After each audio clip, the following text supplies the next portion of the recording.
فأنا ناصح لإخواني بالصدع بالحق تبيض وجوههم. السكوت في مسألة الحزبية يضرها، فاصدع بما تؤمر وأعرض عن المشركين. سلامي على دماج ورجالها والشيخ يحيى ودار العلم يا سعد بانيها. الحمد لله رب العالمين والصلاة والسلام على رسوله الأمين وعلى آله وأصحابه ومن تبعهم بإحسان إلى يوم الدين. أما بعد. Apa hikmah dilarangnya salat-salat di 5 waktu terlarang yang telah kita pelajari? Indak ya Ba'arif.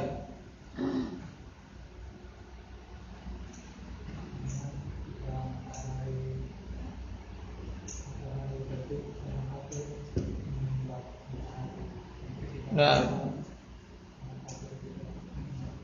taib untuk waktu ketika terbit dan tenggelamnya matahari dilarang karena waktu itu waktu sujudnya orang-orang kafir terhadap matahari. Nah, ketika mereka menyembah matahari, sebagaimana dalam hadits Amr bin Abbas. Hikmah yang lain, Aba Ukasha. Nah, untuk menyelisihi perbuatan orang-orang kafir. Yang lainnya, indah ya Aba Mujahid.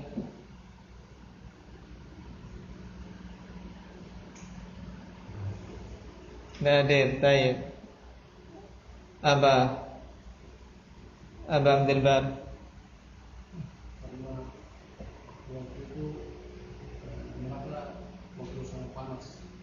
Pada waktu yang mana? Waktu matahari pada puncaknya.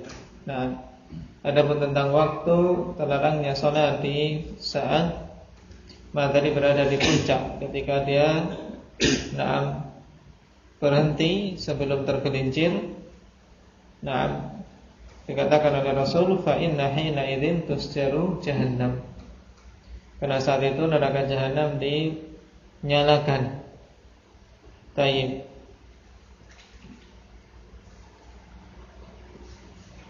Kita masuk pada pembahasan berikutnya, masih berhubungan dengan waktu-waktu tersebut. Setelah kita ketahui hikmahnya, di sana ada beberapa hal yang dikecualikan. Qala fala tajuzu salatut tatawwu' fi hadhihi al-awqat illa ma warada ad-dalilu bi istithna'i. Maka tidak boleh salat sunnah pada waktu-waktu ini kecuali apa-apa yang datang dalil tentang pengecualiannya. Baik, waktu 5 tersebut sebutkan secara cepat. Hendaknya okasya. Cepat. Nah, ditutup bukunya.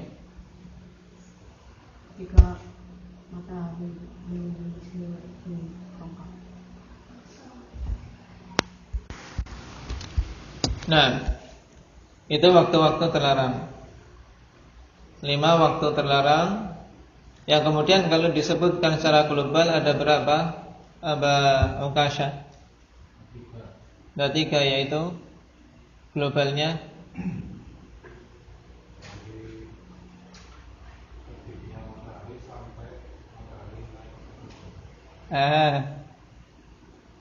darinya dari mana? Yang pertama, dari setelah salat subuh sampai matahari meninggi 1 tombak. Terus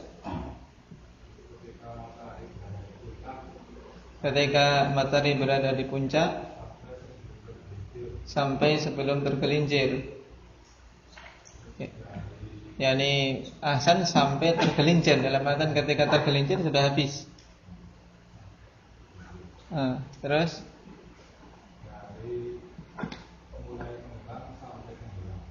dari mulai tenggelam, sebelum itu sudah terlarang. Kapan?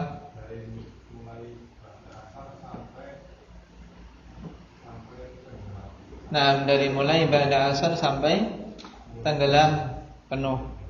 Ya, kalau mau di global ya sampai tenggelam penuh. Kalau sudah tenggelam penuh berarti masuk waktu maghrib. Paham? Jadi jangan bingung. Sebagian ulama memerinci menjadi 5 untuk membedakan 3 waktu yang betul-betul pelarangannya keras. Yang pelarangannya keras ketika terbit, ketika di puncak, ketika tenggelam. Itu pelarangannya keras. Dan itulah yang disebutkan dalam hadis siapa? Amr ibn Abbasah.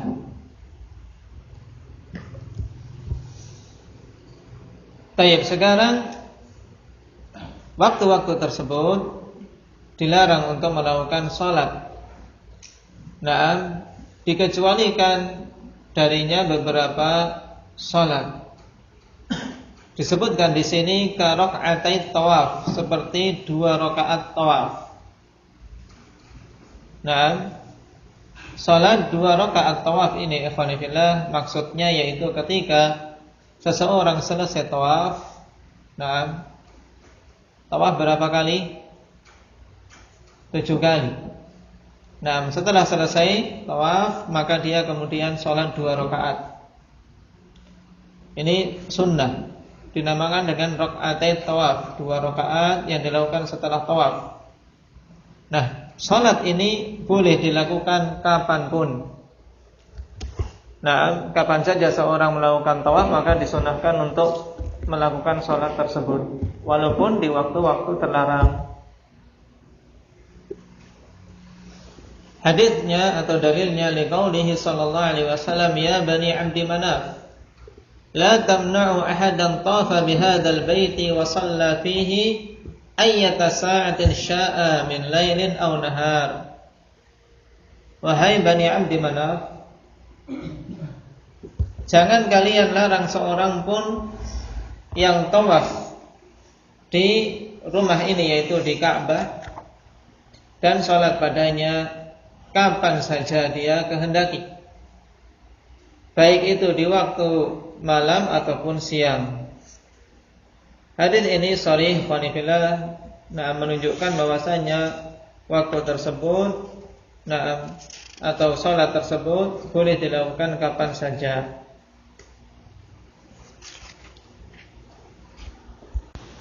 Hadis ini dikeluarkan oleh Imam Tirmidzi dan yang lainnya dari sahabat Jubair ibn Mut'im. Disahihkan oleh Syekh Albani maupun Syekh Muqbil. Jadi disepakati oleh 2 imam ahli hadis abad ini. Dan hadis ini dihafal pendek. Berhubungan dengan 2 rakaat setelah tawaf. Qala wa qadha qada'u sunnatil fajr ba'da salatil fajr. Demikian pula mengqadha salat sunnah fajar. Sunnatul fajr yang dimaksud adalah qabliyah subuh, yang telah kita lewati keutamaannya. Alhamdulillah, Rasulullah sallallahu alaihi wasallam katakan, raka'atul fajri khairun minad dunya wa ma fiha. 2 rakaat fajar, yaitu 2 rakaat qabliyah subuh, lebih bagus daripada dunia dan seisinya.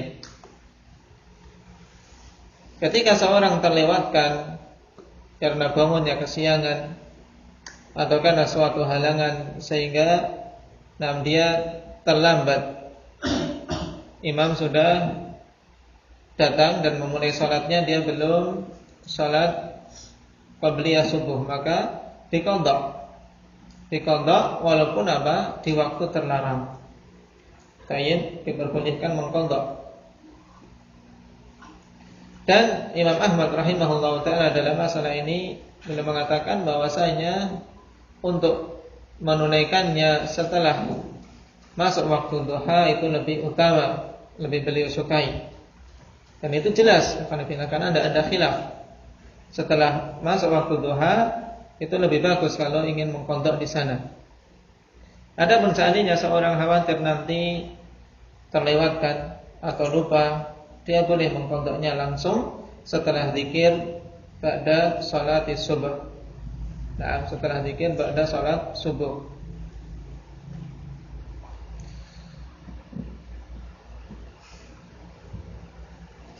Wa qada'u sunnati dzuhri ba'da al-'asr, dan mengqada salat sunnah zuhur setelah asar. Nah, salat sunnah zuhur ada berapa rakaat? Indaka Siddiq? Hah? 2 saja?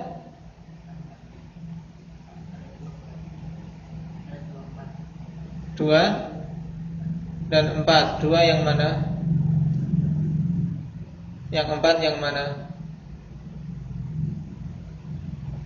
Yang qabliyah berapa? 4 rakaat. Nah, yang ba'diyah 2 rakaat.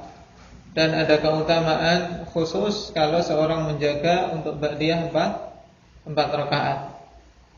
Jadi pada zuhur ikhwanifillah maksimal yang paling utama seorang melakukan qabliyah 4 rakaat, yaitu 2-2, dan ba'diyah juga 4 rakaat 2-2. Ini yang paling utama.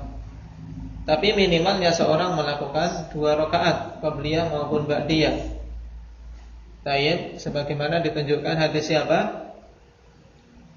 Ibnu Umar, sehingga jumlahnya 10 bersama dengan rawatib yang lain, itu minimalnya. Tayyib. Nah, kalau kelewatan 2 rakaat qabliyah, seperti siapa yang kelewatan 2 rakaat qabliyah hari ini?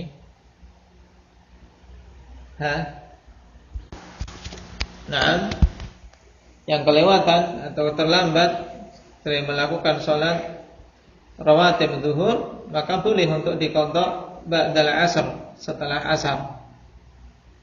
Hal ini sebagaimana contoh dari Rasul sallallahu alaihi wasallam, dan kemarin telah kita singgung. Rasulullah mengqadha salat tersebut setelah asar. Ini boleh. Bahkan Rasul sallallahu alaihi wasallam setelah peristiwa tadi menetapkan salat tersebut. Dalam artian beliau tidak meninggalkannya sampai meninggal, yaitu sampai beliau wafat. Tidak pernah ditinggalkan 2 rakaat setelah asar. Dan telah kita lewati kemarin bahwasanya ini termasuk apa? Kekhususan. Nah, kekhususan bagi beliau. Adapun umat boleh melakukan salat ba'dal asar dengan catatan apa? Qadha saja. Adapun tiap hari tidak boleh. Atau kalau seseorang mengqadha langsung ba'da zuhur, tentunya lebih bagus. Misalnya dia terlewat qabliyah zuhur, dia qadha setelah salat ba'diyah zuhur, yang penting sebelum masuk waktu asar, maka itu khair untuk menjaga kesinambungan. Qala wala siyama idza jama'a adh-dhuhra ma'al 'asri. Terlebih lagi, tentunya lebih boleh. Maksudnya lebih boleh lagi apabila dia menjamak zuhur bersama asar. Maksudnya apa, Fanifillah? Ya.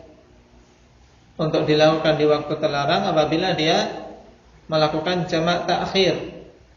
Nah, jamak takhir, dia jamak salat zuhur bersama dengan salat asar. Walaupun itu di waktu yang terlarang, yaitu ba'dal asar, maka boleh.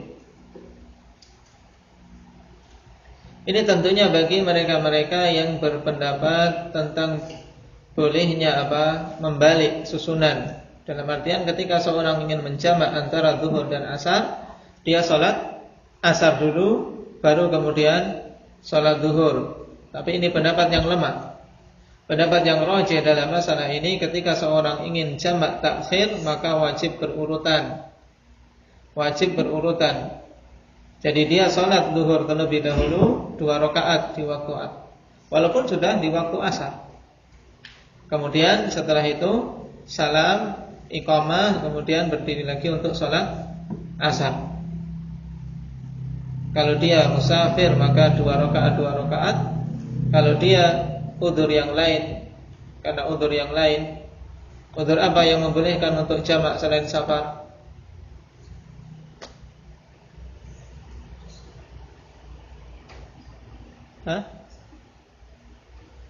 Apa? Sakit misalnya karena berat menggunakan air. Nah, 2 kali dia kemudian menjamaknya. Nah, boleh. Kadang-kadang.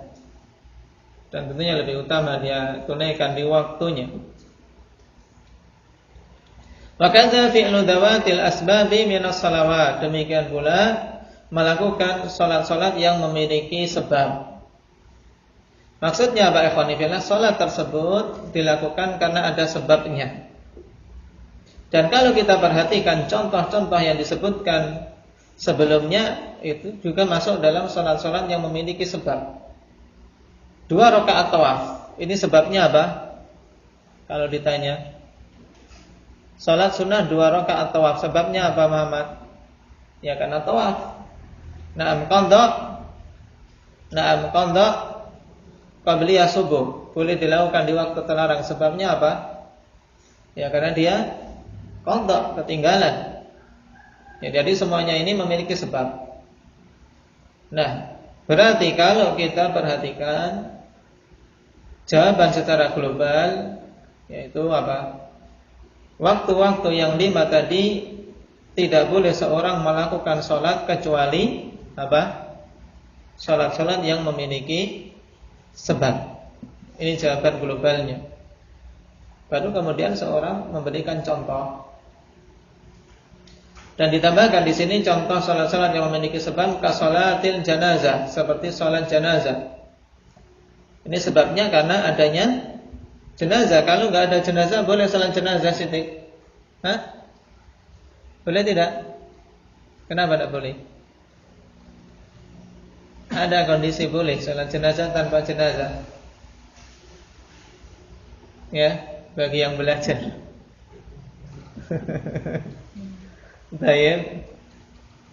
Adapun seorang beribadah dalam artian betul-betul salat jenazah, ya tidak boleh kecuali ada jenazahnya. Salat gaib kan ada jenazahnya, walaupun tidak hadir di situ. Iya tidak. Maksudnya ada yang disalati, nggak ada jenazahnya salat gaib. Dalam artian pokoknya saya salat gaib bagi yang meninggal hari ini, ya tidak boleh.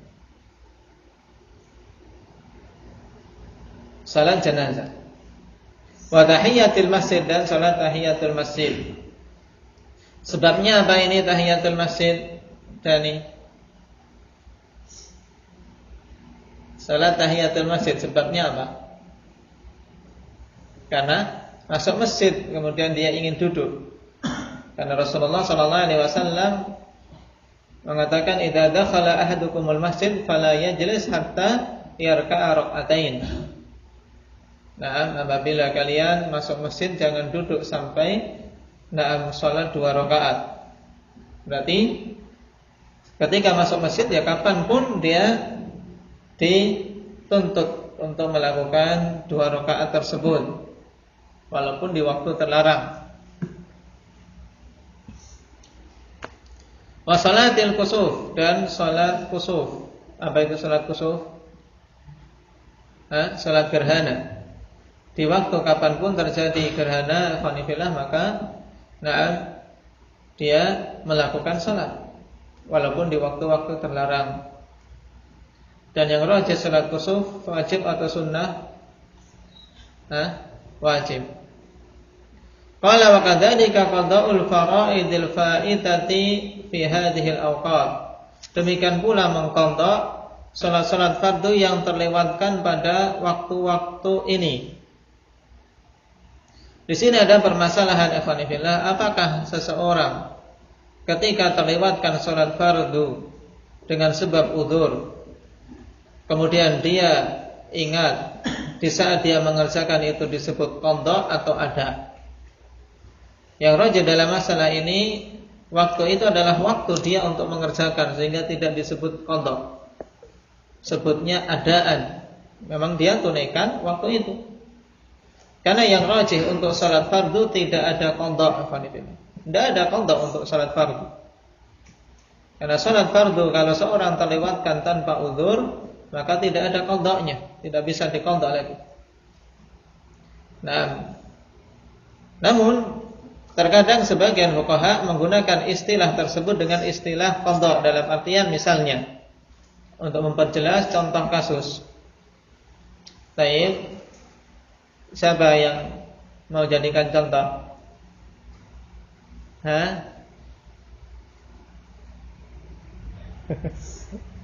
Muhammad misalnya, baik, ketiduran sampai keluar waktu subuh.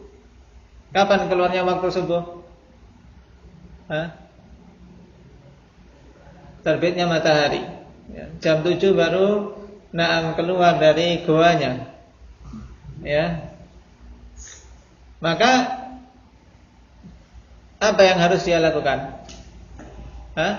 Segera sholat. Ya. Adzan, iqamah, salat qabliyah subuh, kemudian salat subuh. Jadi kalau sudah terlanjur keluar ikhwanifillah, ya tunaikan urut. Ada salat qabliyah juga, sebagaimana Rasulullah SAW pernah ketinggalan karena saking capeknya ketika safar.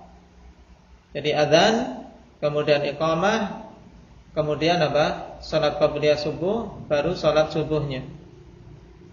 Nah, waktu itu ketika dia mengerjakan salat subuh, apakah dikatakan qadha atau dikatakan ada? Ini khilaf.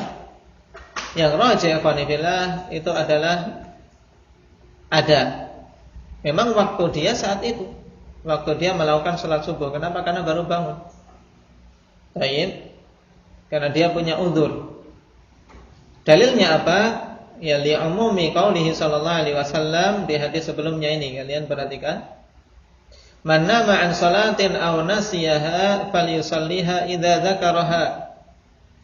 Siapa saja yang tertidur dari suatu salat atau terlupakan dari salat tersebut, dia lupa, falyusalliha idza dzakaraha, maka salatlah tatkala dia ingat. Ingatnya orang yang tertidur ya ketika bangun. Orang yang lupa ya ketika sadar. Maka waktu dia bangun atau waktu dia sadar tadi, maka itulah waktu sholat dia. Paham? Sehingga ini bukan qadha. Baik. Adapun qadha yang disebutkan oleh sebagian fuqaha, yang ini tidak ada pada hakikatnya pada salat ikhwanillah, misalnya sebagaimana banyak dilakukan oleh awamun nas. Lagi panen misalnya, lagi panen mau pulang untuk salat zuhur, tanggung. Sudahlah, terus saja, teruskan sampai asar, nanti saya qadha. Saya qadha di waktu asar. Ini tidak boleh. Karena seorang dengan sengaja meninggalkan salat, maka ini tidak ada gantinya, tidak ada qadhanya. Demikian pula misalnya seseorang tadi lupa tidak berwudu, atau dia junub belum mandi. Junub belum mandi, kemudian salat subuh baru tahu jam 9. Tadi saya junub kayaknya. Lupa dia belum mandi. Salatnya sah tidak salat subuhnya? Tidak sah. Karena hilang syaratnya. Ya, dia tidak taharah. Tidak sah salatnya. Apakah boleh dia qadha? Berarti saya qadha saja sekarang. Boleh tidak? Tidak, karena salatnya sudah keluar. Waktu salatnya sudah keluar. Karena tidak ada qadha untuk salat wajib. Paham? Paham ini? Nah. Baik, jadi untuk salat-salat fardu yang terlewatkan karena suatu udzur, dan udzurnya untuk salat fardu hanya 2 fadilah. Yaitu apa? Tertidur atau kelupaan. Tertidur atau kelupaan. Selama seorang sadar, tidak ada udzur walaupun dia kondisi perang. Makanya disyariatkan salat khauf. Walaupun dia kondisi sangat sakit. Sangat sakit, datang waktu salat, tidak ada udzur. Seandainya salat ya sesuai dengan hampir keluar waktu, salat sesuai dengan keadaannya walaupun tidak berwudu.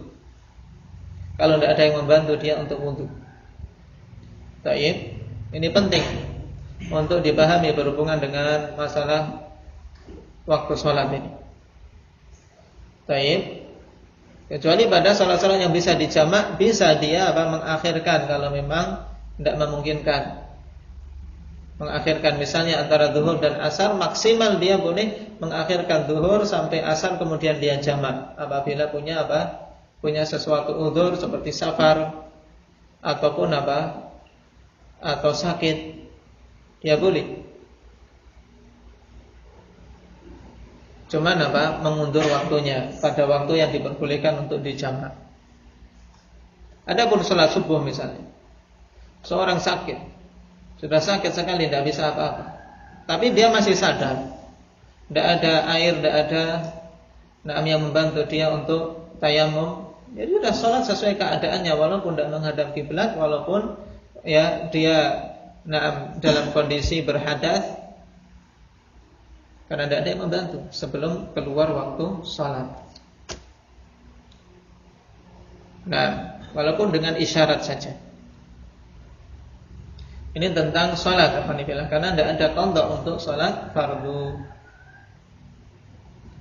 Qala wa li'anna al-fara'idha dainun wajibul ada, fa tu'adda mata dzakara hal insan. Dan dikarenakan salat fardu itu adalah hutang yang wajib untuk ditunaikan, maka ini sebenarnya bukan qadha, tapi ada penunaian salat itu. Karena waktu orang tadi, waktu salatnya ketika ingat, sedangkan ketika lupa ya itu udzur baginya, sehingga dia tu'adda mata dzakara hal insan, maka ditunaikanlah salat tersebut kapan saja seseorang itu ingat. Nah, jadi kapan saja ingat salat yang terlupakan tadi, langsung waktu itu dia dia wajib menunaikannya. Sebagaimana juga Rasul ketika perang Ahzab, ketinggalan beberapa salat karena kesibukan perang, yang menyita tenaga dan menguras pikiran. Akhirnya beliau tidak mampu untuk salat kecuali setelah tenggelamnya matahari, maka beberapa salat dilakukan, zuhur, kemudian setelah itu asar, kemudian setelah itu maghrib. Urut. Dan itulah waktunya, karena baru teringat. Paham ini? Dan berarti kesimpulannya, salat-salat yang diperbolehkan untuk dilakukan di waktu terlarang salat-salat yang memiliki sebab. Salat-salat yang memiliki sebab, yang dinamakan dengan istilah as-salawat dzawatul asbab, salat-salat yang memiliki sebab. Insyaallah perincian tentang salat-salat sunnah kita ambil pada pertemuan yang akan datang, karena baru kita ambil dari salat-salat sunnah itu salat rawatib, kemudian salat witir. Adapun salat-salat sunnah yang lain insyaallah kita tambahkan. Naktabi bihadza, subhanakallah